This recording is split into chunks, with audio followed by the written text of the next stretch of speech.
Hello friends, Yashoda coaching classes मध्ये मी सुप्रिया पवार तुमचं स्वागत करते। तर आपण ग्रामरचा टेन्स हा पार्ट चालू केला होता आणि त्याच्यामध्ये ऑलमोस्ट 3 टेन्स आपण कंप्लीट केलेले आहेत। लास्ट आपण बघणार आहोत टाईप जो आहे परफेक्ट कंटिन्युअस म्हणजे चालू पूर्ण काळ। त्याच्यामध्ये आपण काय काय बघणार आहोत तर present perfect continuous tense, past perfect continuous tense आणि फ्युचर परफेक्ट कंटिन्युअस टेन्स म्हणजेच चालू पूर्ण वर्तमान काळ, चालू पूर्ण भूतकाळ आणि चालू पूर्ण भविष्यकाळ। चला तर आपण आता सुरू करूया। ठीक आहे, आपण पहिला टाईप बघूया प्रेझेंट परफेक्ट कंटिन्युअस टेन्स म्हणजेच चालू पूर्ण वर्तमान काळ। तर हा काळ कधी वापरला जातो तर एखादी गोष्ट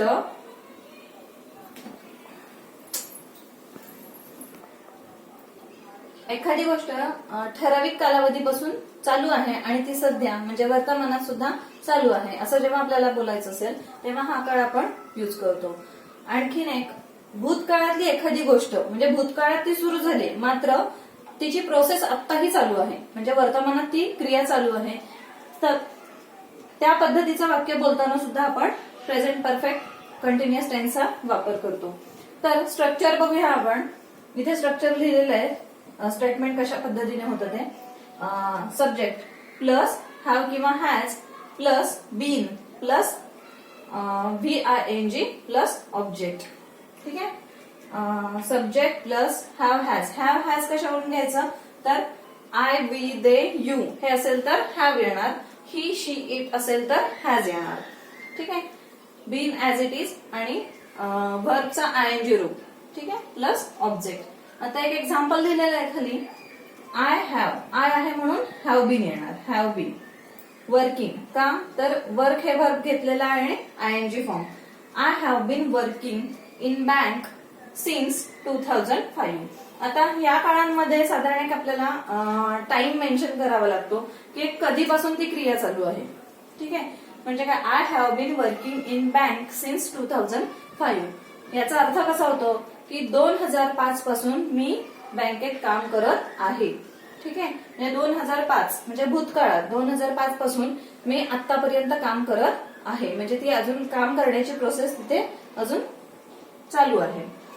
नेक्स्ट एक्झाम्पल आहे, I have been working in bank since morning असंही म्हणू शकतो। आता हे भूतकाळात आहे म्हणजे भूतकाळात ते जॉईन झाले असतील काहीतरी 2005 ला, तर ते असं म्हणू शकतात की 2005 पासून मी या बँकेत काम करत आहे। पुन्हा I have been working in bank since morning असंही वाक्य होऊ शकतं की मी सकाळपासून बँकमध्ये काम करत आहे। ठीक आहे, थर्ड स्टेटमेंट आहे, I have been working in bank for 2 years असंही आपण लिहू शकतो।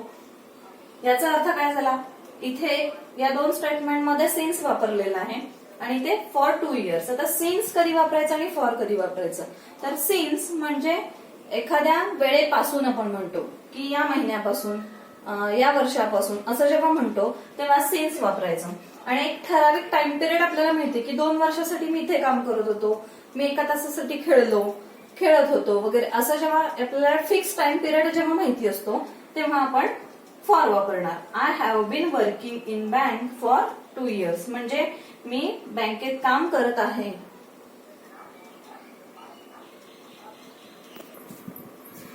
हे statement I have been working in bank for 2 years याचं मिनिंग काय होईल की मी बँकेत 2 वर्ष काम करत आहे किंवा 2 वर्ष मी बँकेमध्ये काम करत आहे असं होईल। पुढचा एक आपण बघूया type past perfect continuous tense म्हणजे चालू पूर्ण भूतकाळ। आता हा कधी वापरला जातो तर भूतकाळातली एखादी गोष्ट आहे ती एखाद्या ठराविक टाइम पिरियड पासून स्टार्ट झालेली आणि एक दीर्घ काळासाठी किंवा एक ठराविक पिरियडसाठी ती चालू होती। हे जेव्हा आपल्याला दर्शवायचं असेल तेव्हा हा टेन्स आपण यूज करणार आहोत। स्ट्रक्चर असं आहे, सब्जेक्ट प्लस हॅड बीन का कारण का भूतकाळात प्लस वर्बचा ING form plus object. Example काय दिलंय हेच एक्झाम्पल घेतलंय। इथे आपण म्हटलं I have been working in bank since 2005 म्हणजे 2005 पासून मी बँक मध्ये काम करत आहे। इथे काय होणार आहे, I had been working in bank since 2005. म्हणजे भूतकाळात मी 2005 पासून बँक मध्ये काम करत होतो. आणखीन एक स्टेटमेंट आपण बघूया. आता इथे प्रेझेंट परफेक्ट कंटिन्युअस मध्ये काय स्टेटमेंट घेतलंय, I have been working in bank since morning. म्हणजे काय, सकाळपासून मी बँक मध्ये काम करत आहे.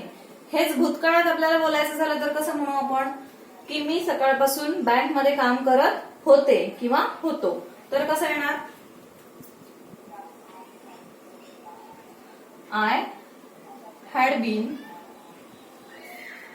Working in bank since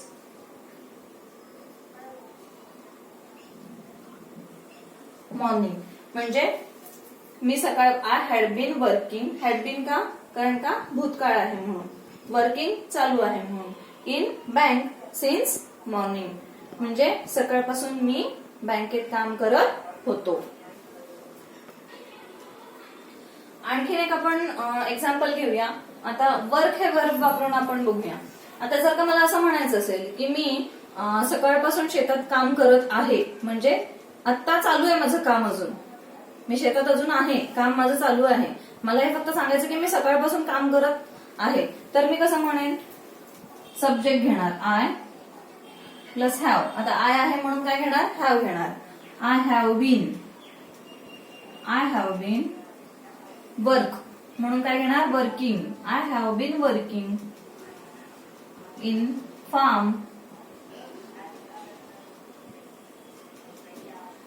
since morning. I have been working in farm since morning म्हणजे काय, मी सकाळपासून, सिन्स मॉर्निंग म्हणजे काय, सकाळपासून ते काम चालू आहे, मी सकाळपासून शेतात काम करत आहे. ठीक आहे. प्ले हे एक्झाम्पल घेतलं तर कसं होईल, मला जर का म्हणायचंय की राजू सकाळपासून खेळत आहे, तर कसं करणार, राजू. आता इथे काय येईल, राजू आहे म्हणजे थर्ड पर्सन आहे म्हणून काय घेणार, हॅज घेणार. राजू हॅज बीन, प्ले आहे त्याला आयएनजी लावणार आपण, प्लेइंग क्रिकेट घेऊया आपण, playing cricket since morning. Since morning, since afternoon काही घेऊ शकता, म्हणजे ठराविक एका कालावधीपासून ती क्रिया चालू आहे आणि आता सुद्धा चालू आहे. म्हणजे राजू आता खेळतोय म्हणून आपण म्हणणार Raju has been playing cricket since morning म्हणजे सकाळपासून तो खेळत आहे आणि त्याची खेळण्याची क्रिया अजूनही चालू आहे, तेव्हा आपण हा टेन्स वापरणार. इथे आपण एक्झाम्पल्स बघितले ज्याच्यामध्ये आपण सिन्स मॉर्निंग किंवा सिन्स आफ्टरनून वगैरे, सिन्स इव्हिनिंग असं आपण म्हणू शकतो. किंवा इथे हे एक्झाम्पल सिन्स मॉर्निंगचे वगैरे घेतलेले आहेत, म्हणजे काय सकाळपासून वगैरे. ठीक आहे. म्हणजे आजच्या दिवसातल्या ज्या काही गोष्टी आहेत त्या आपण इथे बघितलेल्या आहेत. पण आपल्याला जर का असं म्हणायचं असेल की भूतकाळातली किंवा गेल्या काही वर्षांपासून हे चालू आहे किंवा गेल्या काही वर्षांपासून किंवा 2016 या वर्षापासून मी पुण्यामध्ये राहत आहे, हेही स्टेटमेंट आपण प्रेझेंट परफेक्ट कंटिन्युअस टेन्स मध्येच लिहिणार आहोत. का, कारण का भूतकाळात ती घटना चालू झालीये पण ती अजूनही चालू आहे. म्हणजे भूतकाळात सुरू झालेली घटना वर्तमानात अजूनही चालू आहे. म्हणजे मला जर का असं म्हणायचं असेल की मी 2016 पासून पुण्यामध्ये राहत आहे, अजूनही राहतीये, म्हणूनच मी या टेन्स मध्ये घेणार. कसं होणार वाक्य ते, आय आहे म्हणून हॅव बीन घेणार. I have been. आता राहणीला काय म्हणतो आपण, लिव्ह, त्याला आयएनजी प्रत्यय लावणार, लिव्हिंग इन पुणे सिन्स 2015 असं मी म्हणते. ठीक आहे. म्हणजे 2015 पासून किंवा 16 तुम्ही काय म्हणाल ते 2015 पासून मी पुण्यामध्ये राहत आहे, राहण्याची क्रिया अजूनही चालू आहे. आता आपण पास्ट परफेक्ट कंटिन्युअस मधले काही एक्झाम्पल घेऊया. जर आपण बघितलं तर वर्क घेतलं होतं, इथे पण घेऊन बघूया. आता इथे आपल्याला जर का म्हणायचं असेल की तो सकाळपासून काम करत होता, हे एक एक्झाम्पल घेतलंय. आपण प्ले घेऊन बघूया की राजू सकाळपासून खेळत होता. तर कसं होणार ते? राजू हे थर्ड पर्सन आहे म्हणून काय घेणार आपण? हॅज घेणार. सॉरी, इथे हॅडबीनच येईल कारण का आपण भूतकाळ, चालू पूर्ण भूतकाळातलं वाक्य करतोय. राजू हॅड बीन प्ले हे घेतलंय म्हणून आयएनजी लागणार. Playing cricket since morning. म्हणजे काय? सकाळपासून राजू क्रिकेट खेळत होता. हे भूतकाळातलं झालं. म्हणजे काही काळापुरती किंवा दीर्घ काळासाठी ती भूतकाळामध्ये ही प्रोसेस चालू होती.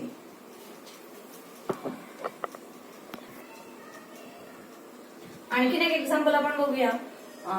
लिव्ह हे वर्ब घेऊन बघूया. दे आहे म्हणून काय येणार? सॉरी, दे हॅड बीन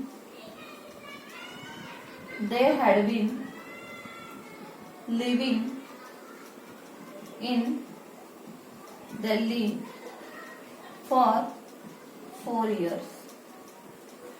याचा अर्थ कसा होणार? They had been living in Delhi for 4 years. म्हणजे काय? ते 4 वर्षांसाठी दिल्लीमध्ये राहत होते. ठीक आहे. म्हणजे काय आहे की हा टेन्स कधी आपण वापरतो की एखादी भूतकाळात चालू झालेली क्रिया भूतकाळातच संपते. तो म्हणजे थोड्या कालावधीसाठी ती चालू असते भूतकाळातच, पण भूतकाळातच चालू होते आणि भूतकाळातच संपते, तेव्हा आपण पास्ट परफेक्ट कंटिन्युअस टेन्स वापरतो.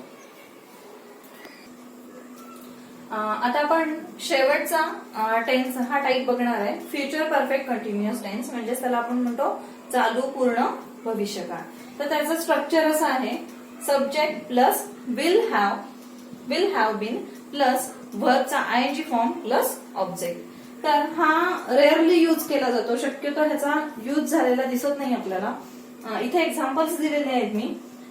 Bye next week she will have been doing that job for 6 months. म्हणजे कसं होत आहे की बाय नेक्स्ट वीक म्हणजे पुढच्या आठवड्यापर्यंत. She will have been doing that job for 6 months. म्हणजे तिने तो जॉब करून किंवा तो जॉब जो काही चालू केलेला आहे तिने त्याला 6 महिने पूर्ण होतील. ठीक आहे. म्हणजे काय? By next week she will have been doing that job for 6 months. इथे आपण कोणतीही फ्रेज घेऊ शकतो. बाय नेक्स्ट वीक म्हणजे काय? तर पुढे म्हणजे भविष्यात. इथे भविष्य दर्शवणाऱ्या फ्रेजेस असतात. At the end of this month किंवा next year, by next month असं आपण यूज करू शकतो. तिने तो जॉब जॉईन करून किंवा तिला त्या जॉब करून 6 महिने पूर्ण होतील अशा पद्धतीने. आणखीन एक एक्झाम्पल इथे दिलेलं आहे. बाय 2021 they will have been building a bridge for 4 years. ठीक आहे. या स्ट्रक्चरनुसारच आहे. फक्त आपण काय आहे की हे भविष्य किंवा भविष्यात होणार आहे तोपर्यंत किंवा 2020 पर्यंत, 21 पर्यंत किंवा पुढच्या आठवड्यापर्यंत हे होईल ते होईल असं जेव्हा म्हणतो तेव्हा हा टेन्स वापरला जातो आणि खूप रेअरली यूज होतो याचा. पण तरी एक्झाम्पल्स इथे मी दाखवते. हे बाय 2021 म्हणजे 2021 पर्यंत दे विल हॅव, स्ट्रक्चरनुसारच आहे, दे विल हॅव बीन. ठीक आहे. बिल्डला आयएनजी प्रत्यय लावलेला आहे. Building a bridge for 4 years म्हणजे काय की त्यांनी त्या ब्रिजचं बांधकाम चालू करून 2021 मध्ये 4 वर्ष पूर्ण होती. अशा पद्धतीने हा टेन्स शक्यतो जेव्हा म्हणजे अशी स्थिती असते की पास्ट मध्ये एखादी गोष्ट चालू आहे. ठीक आहे. ती आत्ताही चालू आहे. म्हणजे पास्ट मध्ये चालू झाली, आत्ता चालू आहे आणि भविष्यात काही कालावधीपर्यंत ती चालू असेल, तेव्हा आपण हा टेन्स वापरतो आणि खूप रेअरली याचा यूज होतो. ठीक आहे. अशा पद्धतीने आपण 12 टेन्स कंप्लीट केलेले आहेत. आपण वेगवेगळे वर्ब वापरून हे 12ही टेन्स मध्ये आपण वाक्य इझिली आता तयार करू शकतो. हे फॉर्म्युले फक्त लक्षात ठेवले पाहिजे. ठीक आहे. हा व्हिडिओ जर का आवडला असेल तर लाईक करा, सबस्क्राईब करा. पुढचे ग्रामरचे व्हिडिओ आपल्याला येत राहतील. आणि विसरू नका बेल आयकॉनवर क्लिक करायला, कारण का त्याच्यावर क्लिक केलं की माझा नेक्स्ट व्हिडिओ तुम्हाला ऑटोमॅटिकली पोहोचतील.